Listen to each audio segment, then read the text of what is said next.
The rain had been falling since late afternoon, tapping endlessly against the tall windows of St. Brentford Medical Center. By midnight, the parking lot outside looked almost empty except for a few cars belonging to nurses and exhausted doctors finishing another long shift. Inside the emergency department, the bright white lights made everyone look tired.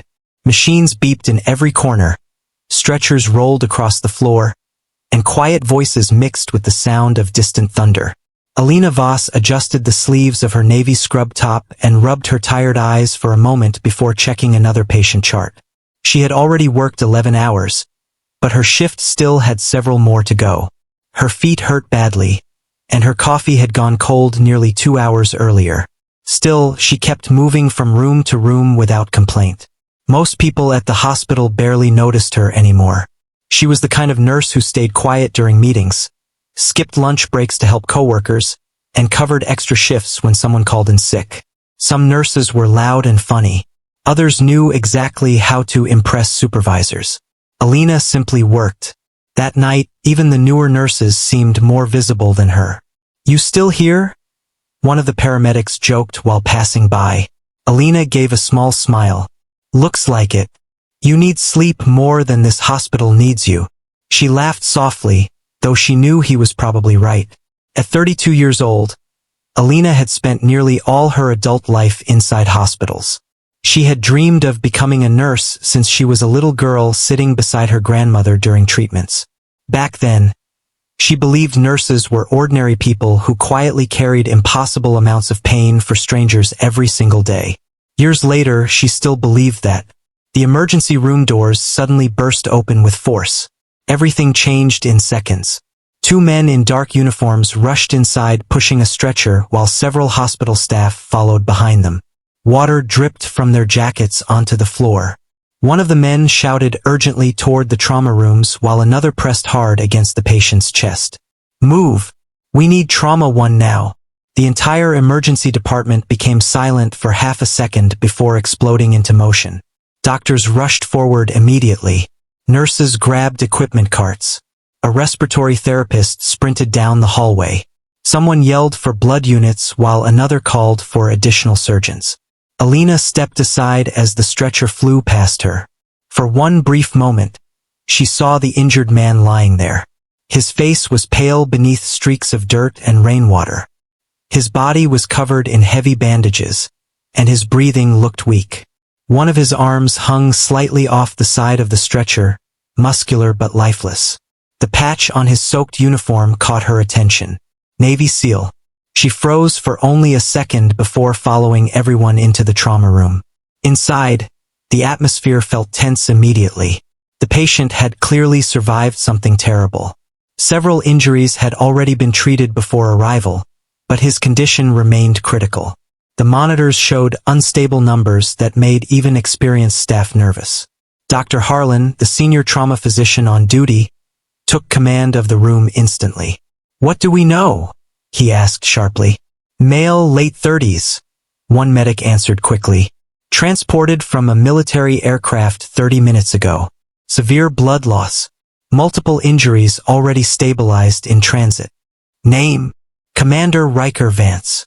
A few staff members exchanged surprised looks at the name, though nobody explained why. Alina moved quietly to the side station, preparing supplies before anyone asked. She noticed one of the younger nurses trembling slightly while opening sterile packages. "It's okay," Alina whispered gently. "Just focus on one thing at a time." The younger nurse nodded gratefully. Doctors worked quickly around the patient while rain hammered against the windows outside. Orders flew across the room non-stop. "More pressure here. Vitals dropping. Get another line started. Where's radiology?" Alina stayed calm through all of it.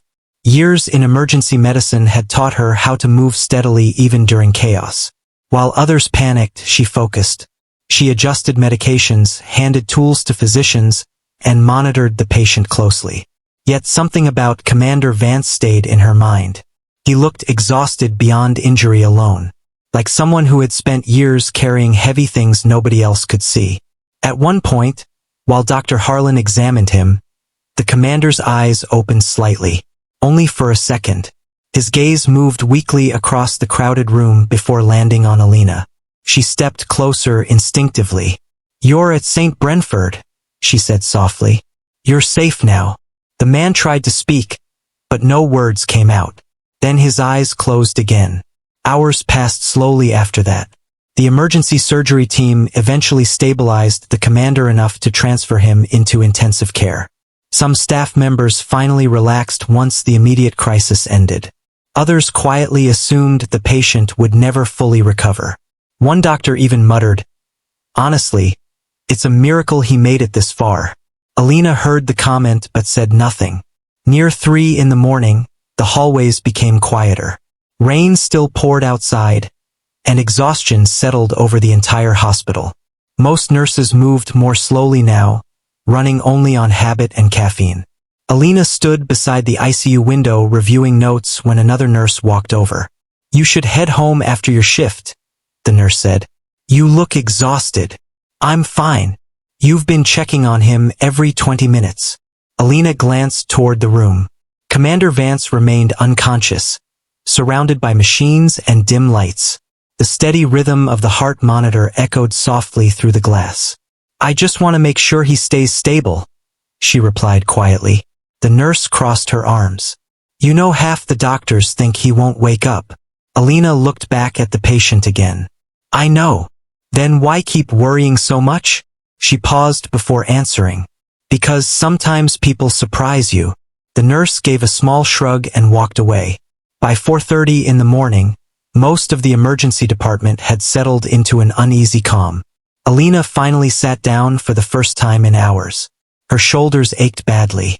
She pulled a granola bar from her pocket but barely touched it. Across the room, a television quietly played overnight news reports no one was really watching. A janitor pushed a mop bucket down the hallway. Somewhere nearby, someone laughed weakly from pure exhaustion. Normal hospital life continued, but something kept pulling Alina back toward ICU room 7. Eventually she stood again and walked there quietly. Inside the room the lights were dim. Machines glowed softly in the darkness. Rainwater still streaked down the windows outside. Commander Vance looked different now without the emergency chaos around him. More human, less like a patient everyone feared touching. Alina checked his chart carefully. Then she noticed something. One of the readings had shifted slightly. Not dramatically, just enough to catch her attention. She stepped closer to the bed and studied him carefully. His breathing pattern seemed a little stronger than before. Tiny changes. Easy to miss unless someone had been watching closely for hours. Most people probably would not have noticed. But Alina did. "You're still fighting," she whispered. For a moment, she thought she saw movement in his hand. Very small. She immediately checked the monitors again. Nothing dangerous. Nothing alarming. Still, something inside her told her not to leave. So she stayed. Minutes turned into nearly an hour. Twice another nurse told her to take a break. Once a doctor mentioned she was becoming overly attached to a patient. Alina ignored both comments politely. Around 5:30, thunder shook the windows again. At the same moment, Commander Vance suddenly struggled for breath. The monitor alarms activated immediately. Alina reacted instantly. She called for help while adjusting his oxygen and checking his airway. Several staff members rushed into the room within seconds. Dr. Harlan arrived moments later, already frustrated from lack of sleep. "What happened?" "He started crashing 2 minutes ago," Alina answered quickly. Doctors began working fast again. The room filled with tension. One physician quietly muttered, "We may be losing him," but Alina kept noticing small things others overlooked. Tiny reactions. Slight responses. Signs that the commander was still trying to hold on. "He's responding," she insisted. Dr. Harlan looked unconvinced. "Barely." "No," Alina said firmly. "Look again." The room grew quiet for a second. Most staff members were not used to hearing her speak with that much confidence. Dr. Harlan studied the monitors carefully. Then his expression shifted slightly. Because she was right. The patient was still fighting. Not giving up. The doctors continued treatment while Alina stayed beside the bed, focused completely on keeping him stable. She barely noticed the passing time anymore. Outside the room, dawn slowly approached through the storm clouds. The hospital remained cold and tired. But inside ICU room 7, something small had changed. A man everyone expected to lose was still alive. And somehow, the quiet nurse nobody noticed had become the one person refusing to walk away from him. Morning arrived slowly over St. Brentford Medical Center, though the storm outside had still not fully passed. Gray clouds covered the sky, and cold rain continued sliding down the hospital windows. Inside the ICU, the lights stayed dim while exhausted nurses moved quietly between patient rooms. Alina had now been awake for almost 20 straight hours. Her shift had technically ended long ago, but she remained near ICU room 7, unable to stop checking on Commander Riker Vance. Every time she tried walking away, something pulled her back. Maybe it was the way his condition kept changing without warning. Or maybe it was the strange feeling that he was not ready to give up yet. Most of the hospital staff disagreed. Around 7 in the morning, Dr. Harlan stood near the nurses' station, reviewing charts with visible frustration. He looked exhausted, his tie hanging loose around his neck. "He's unstable again," one doctor muttered quietly. Dr. Harlan sighed. "We've done what we can." Alina overheard the conversation while updating medication records. "He's responding better than earlier," she said carefully. The older doctor glanced at her briefly. "Not enough. He squeezed my hand twice during the last check. That could be reflex." Alina looked back toward the ICU room. It didn't feel like reflex. Dr. Harlan closed the chart. "Nurse Voss, you've been on this case too long. Go home. Get some rest." "I can stay a little longer." That wasn't a suggestion. His tone was firm but tired rather than cruel. Still, Alina remained where she was. After the doctor walked away, another nurse leaned closer to her. "You should stop arguing with him," she whispered. "He's already irritated." Alina nodded quietly, though her eyes remained fixed on room 7. Inside the room, Commander Vance lay motionless beneath blankets and wires. The machines around him beeped steadily, but his condition still looked fragile. Several specialists had already reviewed his injuries overnight.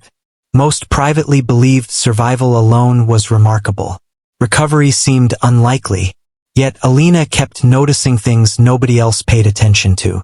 His oxygen levels stabilized whenever someone spoke calmly near him. His heart rate shifted during familiar voices. Twice, his fingers moved slightly when she adjusted his blankets. Tiny things, easy to dismiss, but she could not ignore them. Near 8 o'clock, 2 military officers arrived at the hospital. Both wore dark uniforms and serious expressions. They spoke briefly with hospital administrators before entering the ICU floor. Staff members immediately grew quieter. One officer, a tall woman with silver-streaked hair, approached Dr. Harlan first. "How is Commander Vance?" The doctor hesitated before answering.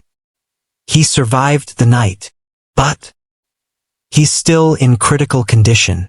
The officer nodded slowly, clearly expecting bad news. "Can we see him?" Briefly, Alina stepped aside while the officers entered room 7. Through the glass window, she watched them stand silently beside the commander's bed. Neither spoke much. One simply folded his arms while staring down at the unconscious man. There was something heavy in their faces. Not just concern, respect, like they knew exactly who he was beyond the hospital chart. A few minutes later, the female officer stepped back outside and approached the nurse's station. "Which nurse stayed with him overnight?" she asked. Several people looked toward Alina immediately. The officer walked over. "You're Nurse Voss?" "Yes, ma'am." The woman studied her carefully for a moment before speaking again. "Thank you for not giving up on him." Alina seemed surprised by the comment. "I was just doing my job." The officer gave a faint smile. "Not everyone would." Before Alina could answer, Dr. Harlan interrupted. "Commander Vance needs professional distance right now," he said firmly. "My staff understands that." The officer's expression changed slightly, though she remained polite. Of course. After the officers left, the atmosphere in the ICU felt different somehow. More tense.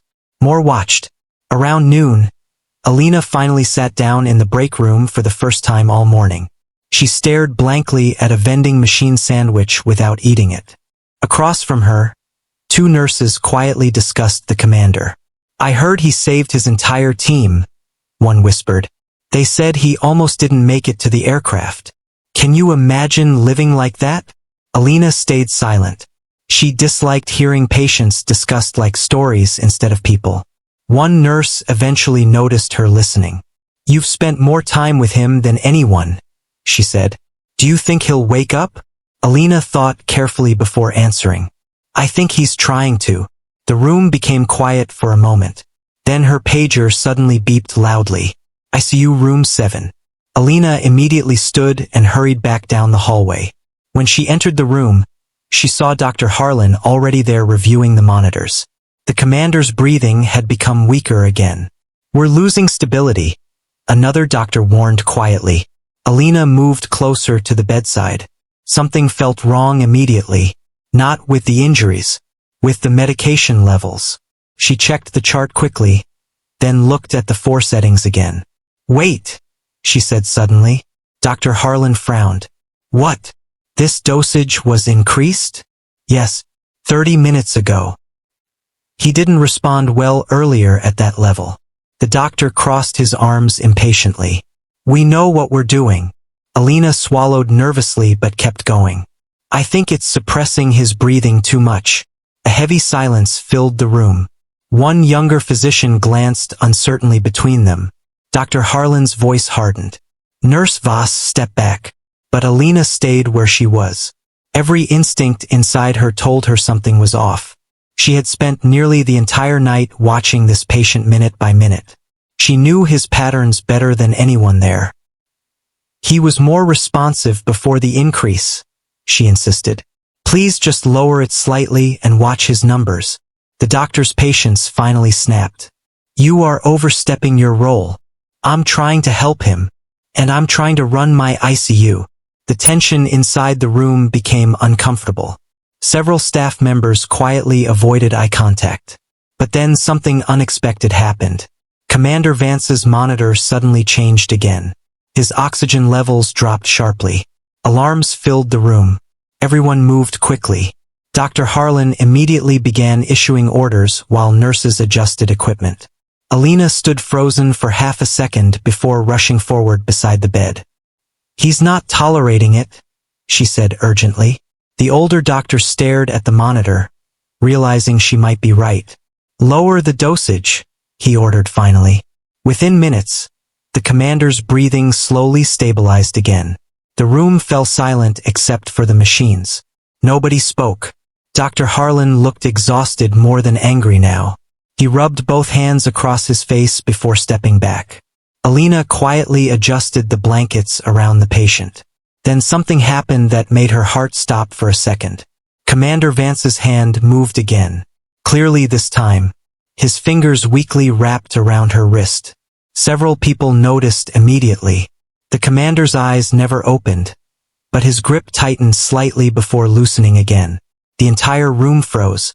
One nurse whispered softly, "Did he just—" "Yes," Alina answered quietly. Dr. Harlan stared at the patient in disbelief.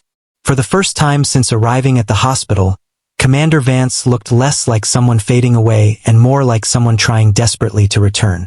Hours passed after that moment, but the atmosphere never fully settled again. Whispers spread quietly through the ICU. The commander had responded. The quiet nurse had noticed something everyone else missed. And somehow, against expectations, the patient remained alive. But not everyone felt grateful. Later that evening, Alina was called unexpectedly into an administrative office on the 4th floor. She arrived still exhausted, her scrub sleeves slightly wrinkled from the long shift. Inside sat Dr. Harlan and hospital director Milton Reeves. Reeves rarely visited the ICU personally unless serious problems occurred. That alone made Alina nervous. "Sit down, Nurse Voss," Reeves said coldly. She obeyed quietly. The director folded his hands on the desk. "I've received concerns regarding your behavior today." Alina's stomach tightened. "I was trying to help a patient. You challenged direct medical authority multiple times. I noticed changes in his condition." Dr. Harlan looked conflicted but remained silent. Reeves continued speaking. "This hospital functions through structure and discipline.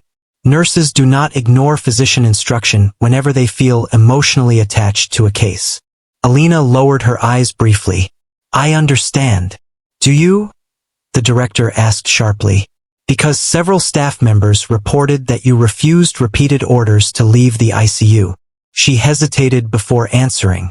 "I didn't think he should be left alone." The director leaned back in his chair with clear frustration. "You became personally involved. He needed someone paying attention. He needed medical protocol." The room fell silent. Alina could feel her heartbeat pounding in her chest now. Part of her wanted to apologize simply to end the conversation. But another part refused to regret helping someone survive. Finally, Reeves slid a folder across the desk. "Effective immediately. You are suspended pending termination review." The words hit her harder than expected. For a moment, she genuinely thought she misheard him. Dr. Harlan shifted slightly in his chair but still said nothing. Alina stared at the folder silently. "I saved him," she whispered. Reeves' expression remained cold. "That is not the issue." But to Alina, it suddenly felt like it was exactly the issue.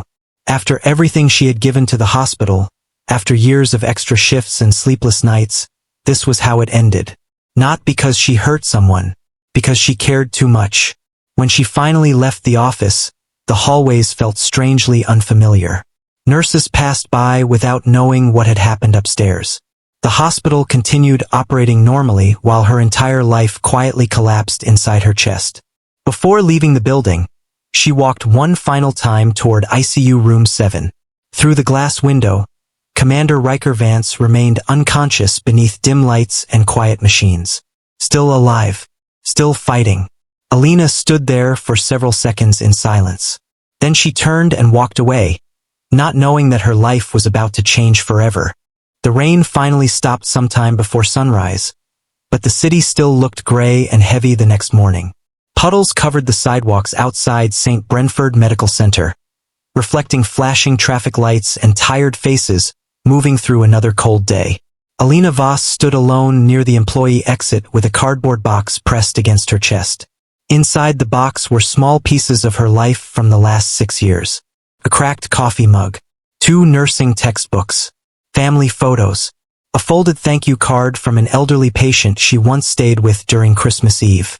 The automatic doors opened behind her as hospital staff continued entering for their shifts. Some co-workers glanced toward her awkwardly before quickly looking away. Others pretended not to notice her at all. No one knew what to say.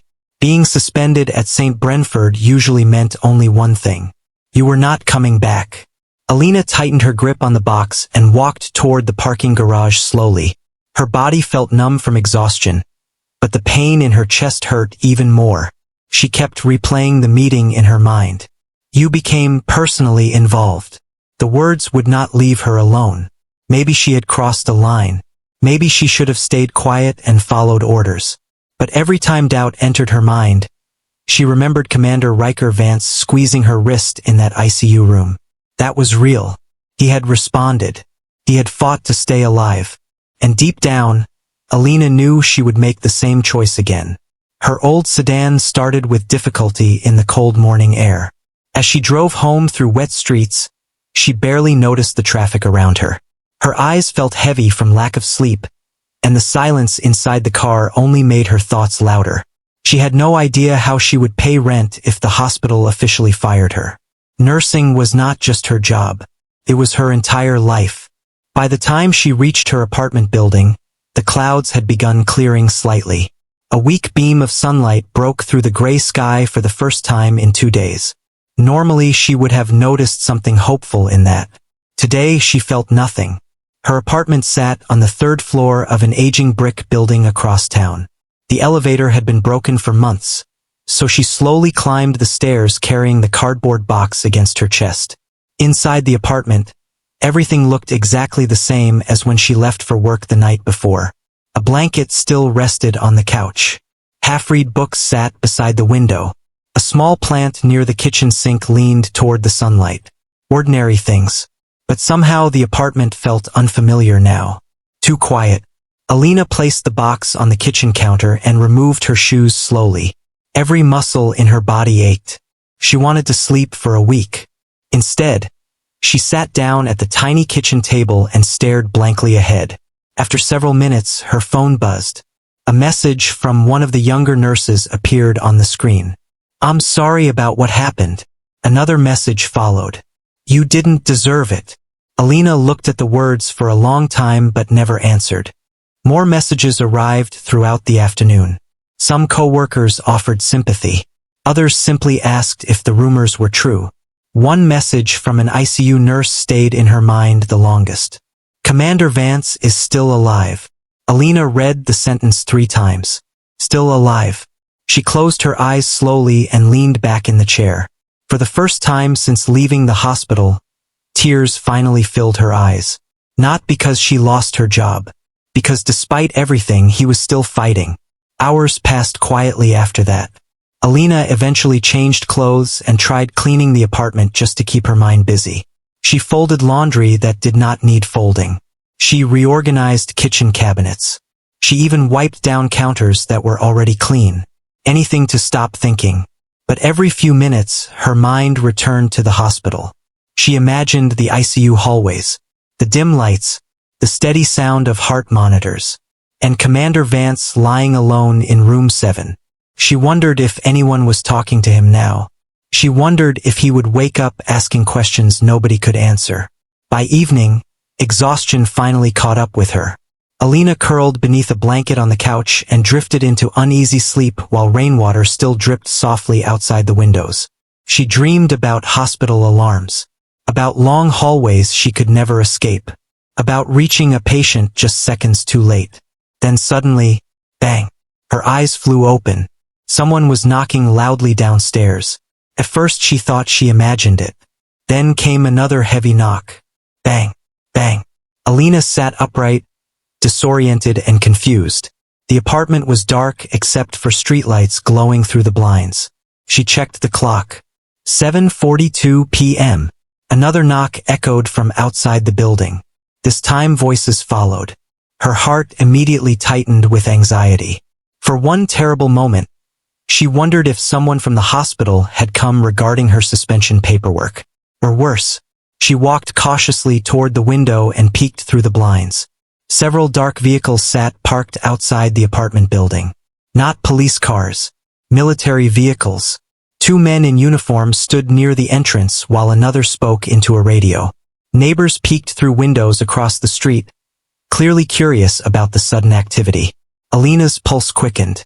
A minute later, someone knocked directly at her apartment door. Firm. Controlled. She froze. Another knock came. "Ms. Voss?" A calm voice called from outside. "We'd like to speak with you." Alina hesitated before approaching the door slowly. Part of her wanted to pretend nobody was home. Instead, she unlocked the door carefully. 3 people stood outside. 2 men and 1 woman. All wore military uniforms. The woman stepped forward first. Alina recognized her immediately from the hospital ICU. The silver-haired officer. "Good evening," the officer said gently. "May we come in?" Alina looked confused. "Is something wrong?" "No, ma'am." "Did something happen to Commander Vance?" The officer exchanged a brief glance with the others before answering. "He's alive." Relief washed across Alina so quickly it almost weakened her knees. Still alive. Again. She stepped aside quietly, allowing them into the apartment. The small living room suddenly felt even smaller with military officers standing inside it. One of the men remained near the door while the silver-haired woman looked around kindly. "I apologize for arriving unexpectedly," she said. "I'm Commander Elaine Mercer." Alina nodded nervously. Mercer continued speaking. "We came because Commander Vance asked for you." Alina blinked in surprise. What? He regained partial consciousness early this morning. Her heart nearly stopped. He woke up. Only briefly, Mercer explained. But during that time, he repeatedly asked about a nurse named Alina Voss. The room became completely silent. Alina struggled to process the words. He remembered me? Commander Mercer gave a small nod. He remembered enough. Alina sat down slowly on the edge of the couch, overwhelmed. After everything that happened at the hospital, after being suspended, after doubting herself all day, the commander had asked for her. One of the officers handed Mercer a folder. She opened it carefully before continuing. You should also know something else, she said. Alina looked up. The medical team reviewing his case believes your observations helped prevent a serious respiratory failure yesterday afternoon. Alina stared at her speechless. The dosage adjustment you argued for likely stabilized him long enough for additional treatment. For several seconds, she could not even speak. At the hospital, she had been treated like a problem, like someone reckless. Yet now military officials stood inside her apartment thanking her. None of it felt real. I was only trying to help, she whispered. Commander Mercer's expression softened. That's exactly why we're here. Outside, neighbors still quietly watched the military vehicles from their windows. Inside the apartment, Alina felt her entire understanding of the last 24 hours beginning to shift. One of the officers finally spoke for the first time. There's something important you should know about Commander Vance. Alina looked toward him carefully. He's one of the most respected team leaders in naval special warfare, the officer continued. Men trust him with their lives. The room fell quiet again. And before he lost consciousness, Mercer added softly, he told the doctors not to let the hospital remove you from his case. Alina's eyes widened slightly. What? He said you were the only person who listened when he couldn't speak. Tears immediately filled her eyes again. Not dramatic tears, quiet ones, the kind that arrive after someone has carried too much weight alone for too long. For the first time since leaving St. Brentford, Alina no longer felt invisible. But deep down, another question had already begun forming in her mind. If Commander Vance remembered her, what else might happen next? The morning after the military officers visited her apartment, Alina barely slept. Her mind kept replaying every word they said, especially the part about Commander Vance asking for her. It did not feel real, like something that belonged to someone else's life. She kept sitting on the edge of her couch long after the officers left, staring at the quiet room while early sunlight slowly filled the corners. At exactly 9:10 a.m., her phone rang again. Unknown number. For a moment, she hesitated before answering. Ms. Voss, a calm voice said on the other end. This is Commander Mercer again. We need you to come with us. There is something we need to explain properly. Alina's throat tightened slightly. Is something wrong with him? No, Mercer replied gently. He's stable. This is about you. Those words made her even more nervous. 20 minutes later, a black military vehicle arrived outside her building again. This time, Alina did not hesitate for long. She changed into simple clothes, grabbed her jacket, and stepped outside with a mixture of fear and confusion sitting heavily in her chest. As she climbed into the vehicle, she noticed how quiet everything felt. No sirens, no rush, just controlled silence, like the world itself was holding its breath. Commander Mercer sat beside her again. The same calm expression, but this time there was something different in her eyes. Respect. You didn't need to come personally, Alina said softly. Yes, we did, Mercer replied. The vehicle moved through the city streets, passing shops, buses, and morning traffic. Everything looked normal outside, but Alina felt completely removed from it. It was like she was being carried into a different world. After nearly 40 minutes of driving, they arrived at a secure medical facility on the outskirts of the city. It was not a hospital like St. Brentford. This place was quieter, more controlled, and clearly restricted. 2 guards checked their identification before letting them through. Inside, the corridors were clean and almost too quiet. Alina followed Commander Mercer down a hallway that led to a private conference room. When she stepped inside, she saw 2 more officers waiting. And then she saw him, Commander Riker Vance. He was sitting in a wheelchair near the window, connected to light medical equipment. He looked weaker than before, but his eyes were open now. Clear, focused, very aware. The moment he saw her, something in his expression changed. Recognition. Relief. Alina stopped walking immediately. For a few seconds, neither of them spoke. Then Vance gave a small nod. "You came," he said quietly. Alina felt her chest tighten. "You asked for me." "I did," he replied. Commander Mercer gently gestured for Alina to sit. She did so slowly, still overwhelmed by everything happening around her. For a moment no one spoke. Then one of the senior officers, a man in a decorated uniform, stepped forward. "Ms. Voss," he began, "what you are about to hear is not widely shared outside Military Medical Command. But given your involvement, you deserve full context." Alina nodded slowly, though her hands were slightly shaking. The officer continued. Commander Vance was leading a high-risk extraction operation overseas. His unit encountered severe resistance during a rescue mission involving Allied personnel. Alina listened carefully, trying to understand without getting lost in military terms. The team successfully completed the objective, the officer added, but sustained multiple injuries during evacuation. Alina swallowed nervously. She had suspected something dangerous had happened, but hearing it spoken so calmly made it feel heavier. Vance spoke softly from his chair. "It should have been over before I made it to the aircraft," he said. His voice was steady, but there was something tired in it. Not just physical exhaustion, but something deeper.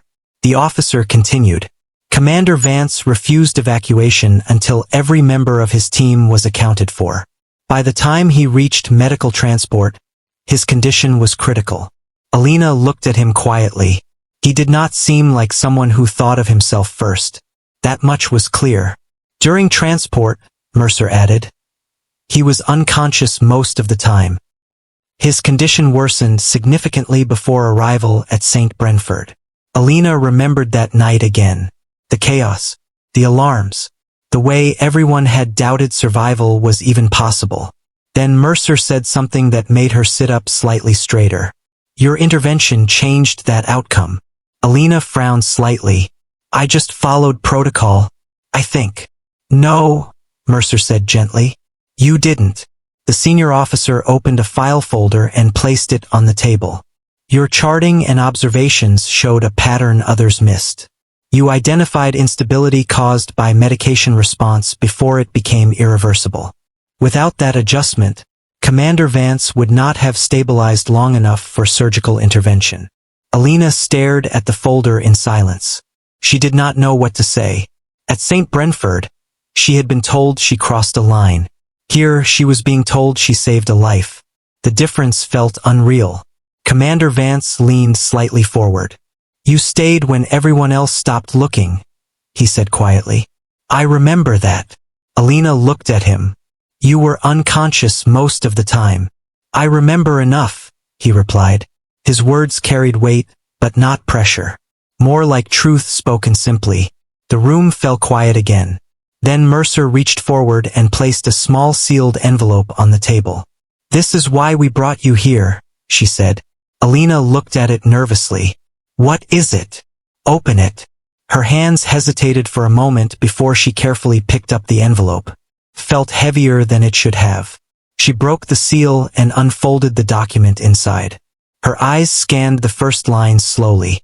Then she stopped. She read it again, and again. It was not a hospital report. It was an official offer.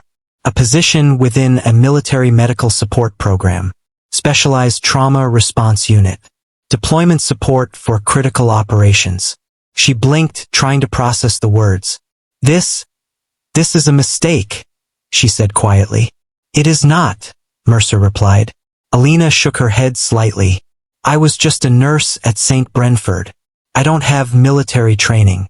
Commander Vance spoke again. "You have something more important," he said. "You see people when others stop seeing them.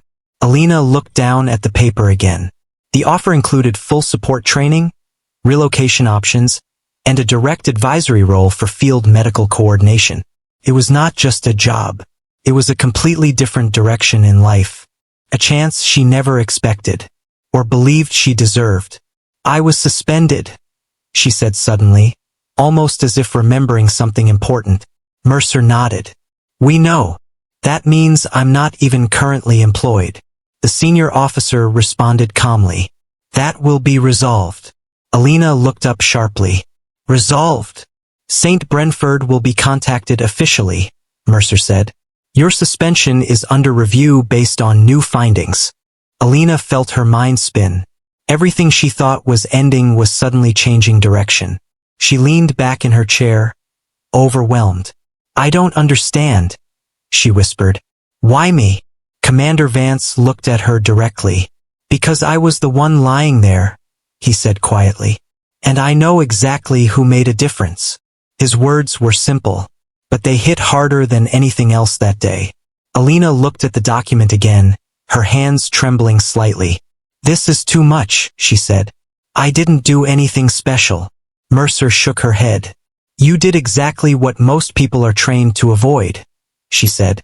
You paid attention when it mattered most. Silence filled the room again. Outside the window, sunlight reflected off distant buildings. Life continued normally in the city below, completely unaware of the conversation happening inside that room. Alina slowly set the document down. I don't know if I'm the right person for this, she admitted honestly. For the first time, Commander Vance's expression softened slightly. I wasn't either, he said. That surprised her. He continued quietly. But people still trusted me to lead. The room became still again. Alina looked at the offer one more time. Her old life at St. Brentford felt distant now, like something that belonged to another version of herself. A version that followed rules without question, even when something inside her said otherwise. She thought about the ICU room, the monitors, the moment he squeezed her wrist, and how everyone else had almost given up. Finally, Mercer stood. We are not asking you to decide today, she said. We only wanted you to know what is possible. Alina nodded slowly, still overwhelmed. As she stood to leave, Commander Vance spoke one last time. Thank you, he said simply. Alina paused. For what? She asked quietly. For staying. The words stayed with her long after she left the building. As the military vehicle brought her back toward the city, Alina looked out the window in silence. Her life had changed direction without warning. Less than 48 hours ago, she was walking out of a hospital job she believed was lost forever. Now she was holding an offer that could redefine everything. But instead of feeling excitement, she felt something more complicated. Uncertainty, and a strange feeling that this was only the beginning of something much bigger than she understood yet. Alina did not sleep properly that night. She lay on her couch staring at the ceiling, replaying every moment from the military facility over and over again. The offer was still in her mind, like something she could not fully touch yet. Every time she closed her eyes, she saw Commander Vance sitting near the window, speaking calmly as if her entire life had not just been turned upside down. By morning, she still had not decided anything. The apartment felt even quieter than before. Not peaceful quiet, but uncertain quiet. The kind that makes every small sound feel too loud. Her phone rang just after 8 a.m. Unknown number again. She answered slowly. Ms. Voss, Commander Mercer's voice said. We will be sending transport in 1 hour if you are willing to meet Commander Vance again. Alina sat up immediately. Is he okay? Yes, Mercer replied. But there is something you should see in person. That answer made her more nervous than anything else. Still, she agreed. 1 hour later, the same black vehicle arrived outside her building. This time, Alina did not hesitate at all. She locked her apartment carefully and stepped outside with a strange mix of anxiety and expectation. During the drive, Mercer did not say much. The silence between them was not uncomfortable, just heavy with meaning. When they arrived at the secure facility again, Alina noticed something different. There were fewer guards this time, but more movement inside the building. People walking quickly, phones ringing, subtle urgency in the air. Something had changed since yesterday. Mercer guided her down the hallway without explanation. "This is not an emergency," she said calmly when she noticed Alina's expression. "But it is important." They stopped in front of a different room than before. A glass door. Inside, Alina could see Commander Vance sitting upright in a chair, not a wheelchair this time. A nurse was checking his vitals, and a doctor was speaking quietly with him. He looked more alert than before, still recovering, but present. And then he looked up. The moment he saw her, something softened in his expression again. Alina stepped inside slowly. The nurse smiled politely and left the room. Now it was just the two of them. For a moment, neither spoke. Finally, Vance broke the silence. "You came back." Alina nodded slightly. "They told me you needed to see me." He gave a small, tired smile. "Not needed. Wanted." That simple correction made her heart tighten slightly. She pulled a chair closer and sat down. "How are you feeling?" she asked. "Better than I should be," he replied. "That seems to be your habit." Alina looked down, unsure how to respond to that. A quiet pause followed. Then Vance reached beside him and picked up a folder from the table. He placed it gently between them. "I asked them to bring this," he said. Alina frowned slightly. "Is this about the offer?" "In a way," he replied. She hesitated before opening it again. But this time there was something added. New pages, updated documents, a revised assignment structure. Her eyes scanned the pages carefully. Then she stopped. "This says, active field support training begins immediately," she read slowly. "This isn't just an offer anymore." "No," Vance said. "It's a request from command." Alina looked up quickly. "Command?" He nodded slightly. "The program I'm part of is expanding medical support units. They want people who can handle high-pressure trauma environments. Not just follow instructions, but think." She closed the folder gently. "I don't belong in something like that," she said quietly. Vance studied her for a moment. "Why do you think that?" Alina hesitated. "I'm just a nurse," she said. "I was suspended for not following orders." A faint silence filled the room. Then Vance spoke carefully. "You weren't suspended for failure," he said. "You were suspended for noticing something others missed." That's not how they saw it. It rarely is. That answer stayed in the air between them. Alina looked down at her hands. "I lost my job because I refused to walk away," she said softly. Vance nodded slowly. "And I almost lost my life because people were willing to accept protocol instead of paying attention." The words were not dramatic, just honest. That made them heavier. Alina leaned back slightly in her chair. "I don't know what you want from me," she admitted. Vance took a slow breath before answering. "I want you to understand something," he said. "What happened in that ICU wasn't luck.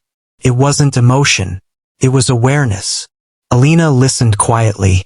"You didn't treat me like a case file," he continued. "You treated me like a person still in the room." That sentence hit her harder than expected. For a moment, she said nothing. Then she asked softly, "Why does that matter so much to you?" Vance looked toward the window for a second before answering. "Because most people stop seeing soldiers as people when they're injured," he said. "They see numbers, risks, outcomes." He paused. "But you didn't." Silence returned again. Outside, sunlight was now fully bright, filling the room with warm light. For the first time, the space did not feel like a hospital setting. It felt more like a conversation between two people who had both been changed by the same event. Alina finally spoke again. "If I join this program, what exactly am I doing?" Vance leaned forward slightly. "Field medical coordination," he said. "Emergency stabilization support in high-risk environments. Training teams to recognize early signs of critical failure. Helping prevent losses before they happen." She frowned slightly. "That sounds intense." "It is. And dangerous." "Yes." Alina looked at him carefully. "And you think I can do that?" Vance did not hesitate. I think you already did. That answer stayed with her longer than anything else. A soft knock interrupted them. Commander Mercer entered the room. Sorry to interrupt, she said. We need to proceed with the final medical check. Vance nodded slightly. We'll continue this later. Alina stood slowly. Before she left the room, Vance spoke one last time. Whatever you decide, he said, don't let anyone convince you that what you saw wasn't real. Alina looked at him, then quietly nodded. Outside the room, Mercer walked beside her again. You don't have to decide today, she said. I know, Alina replied. But even as she said it, she knew something inside her had already started shifting. Later that evening, Alina found herself back in her apartment again. But this time, the silence did not feel as heavy. She sat at her kitchen table with the military folder in front of her. It was open, but she was not reading it anymore. Instead, she was thinking about the ICU room, about the moment she refused to leave, about the difference between following rules and seeing what was actually happening. Her phone buzzed suddenly. A message from an unknown number. It was a short video. She hesitated before opening it. It was from the hospital. St. Brentford ICU. Commander Vance, lying in bed, now awake enough to speak weakly. The caption read, He asked for you again. Alina watched the short clip in silence. Vance's voice was faint but clear enough to hear. Tell her, thank you. That was all. The video ended. Alina sat still for a long time. That moment changed something inside her completely. Not loudly, not dramatically, but permanently. The next morning, she returned to St. Brentford Medical Center. Not as a suspended employee, but as someone requested by military command for formal review. The hospital felt different when she walked in. People noticed her immediately. Some avoided eye contact. Others looked surprised. A few nodded politely, unsure what was happening. At the administration office, she was asked to wait. For nearly an hour, she sat in a quiet chair outside Milton Reeves' office. When she was finally called inside, the atmosphere felt different than before. Reeves was not alone this time. Dr. Harlan was there too, and both of them looked uncertain. Reeves spoke first. We received communication from military command, he said. Alina said nothing. Dr. Harlan shifted slightly. They reviewed your involvement in Commander Vance's case. Reeves continued. Your suspension has been lifted. The words took a moment to register. Alina blinked. What? You are reinstated, Reeves said. Effective immediately. She did not respond right away. Not because she was happy, but because something about it felt incomplete. Dr. Harlan finally spoke quietly. I was wrong, he said. That surprised her more than anything. He did not look proud saying it. Just honest. I focused too much on control and not enough on observation, he added. Silence filled the room again. Reeves cleared his throat. There is also something else, he said. If you choose to accept the military program, St. Brentford will release you without penalty. Alina looked between them slowly. So I can stay here, or leave? Yes, Reeves confirmed. That was the moment everything became real. Not just survival. Not just recognition, but choice. Her own choice. Alina stood slowly. Both men watched her carefully. She looked down for a moment, then spoke clearly. I didn't ignore orders because I wanted attention, she said. I stayed because someone was still fighting when everyone else had already decided the outcome. Reeves nodded slightly. Dr. Harlan said nothing. Alina turned toward the door. Before leaving, she paused. I hope the hospital remembers that, she said quietly. Then she walked out. 2 days later, she returned to the military facility. Not as a visitor, but as someone who had made a decision. Commander Mercer was waiting for her. And when Alina stepped inside the room, Commander Vance looked up again. This time, he did not ask why she came. He simply nodded. And for the first time since everything began, Alina felt something steady inside her. Not fear, not doubt, but direction. and neither of them yet knew that this was only the beginning of a future that would test them both far more than the hospital ever had.